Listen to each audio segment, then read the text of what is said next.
Welcome, fellow Marvel Legends fans and X-Men fans alike. This is Solid Dave Snake, wrapping up my reviews for the X-Men Marvel Legends Build-A-Figure Juggernaut series with the actual review of the Build-A-Figure Juggernaut. And before we actually take a look at him and break him down from head to toe, I thought it would be cool to put the entire cast from this series here together to show off the size of Juggernaut.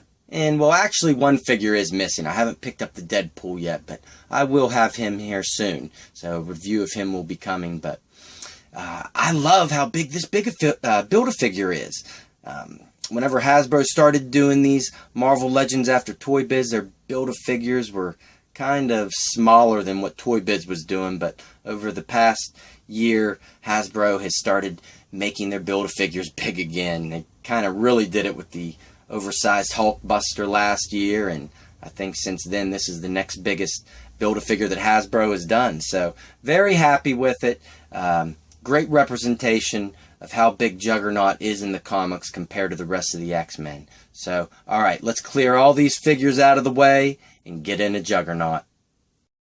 Alright, here Juggernaut is all by his lonesome, but one more comparison before I actually take a look at him to show you how much bigger he is than some other Build-A-Figures. Here is Thanos from last year's Avenger Wave, and you can see how much more massive Juggernaut is for a Build-A-Figure.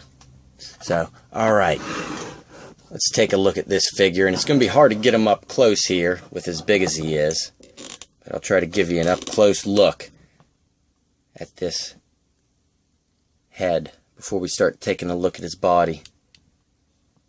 And I did show off the individual pieces during the individual figure reviews from this series, but I am really happy with the way this head turned out, and the only thing that could have made it better was if they had the helmet removable. But I do like all this weathered and beat in, almost dented detail with the helmet. And it may be hard to see on my camera, but there are different tones between black and brown, and almost kind of a little bit of a rusted color. So there's a lot of paint variation through there. But I love that Kane Marco head underneath that helmet. Even his teeth are chipped right on the front. He just looks pissed and like he's charging right at you. So that's pretty cool. And, I mean, really, the best thing about this figure is his mass. He is huge. Juggernaut is overly exaggerated in the comic books with his chest and arms, normally. And this figure does a great job of representing the size of him. Even his back. You can see the muscle definition underneath.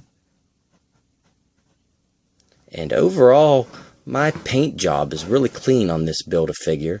All the line work looks really good. Not really any paint splashes anywhere, but you may want to keep an eye on the Build-A-Figure pieces in the box whenever you're buying these. Make sure there's no bad defects.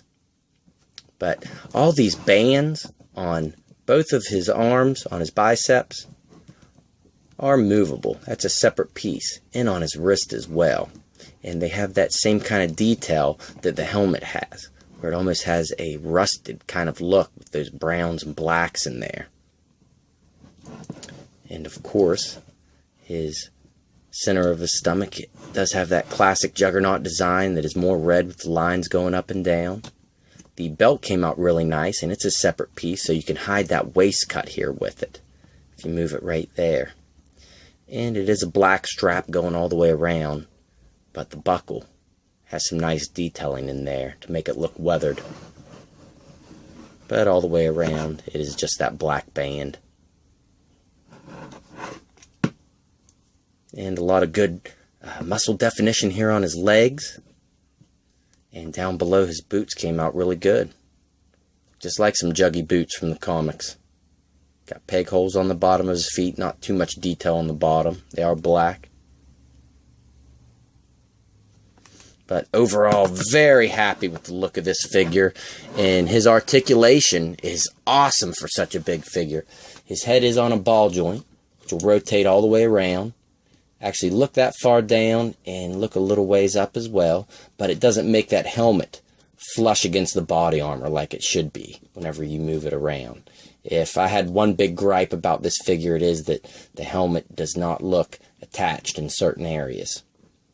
And he does have a little bit of a noticeable gap here on the shoulder, which looks weird if you have it all the way down. If you have it all the way up, it's hidden. But his arms will, at the shoulders, go up to 90 degrees and back straight, rotate all the way around. He's got a cut at the bicep, which will rotate all the way around. Single hinge elbow.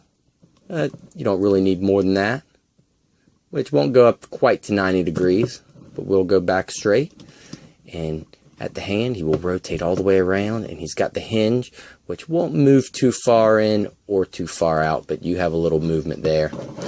And he does have a really good ab crunch that'll go down that far and back that far, so that's really helpful in those charging poses. And he does have a cut here at the waist, which you'll want to move the belt down or up to get full range of movement with it. And his legs will kick out really far for as big of a figure as he is. They're on a ball joint there that will kick this high up as well, not up to 90 degrees, but far enough, and go back just a little bit. And he does have the rotation right here as well, which you can't get to go all the way around, but why would you want it to go back here? And he has the single jointed knees, which won't go up to 90 degrees. Go back straight. No rotation here. And he has no cut at the boot either, but his feet are on the hinge, which will go this far down, this far back, and ankle pivot, which is a must.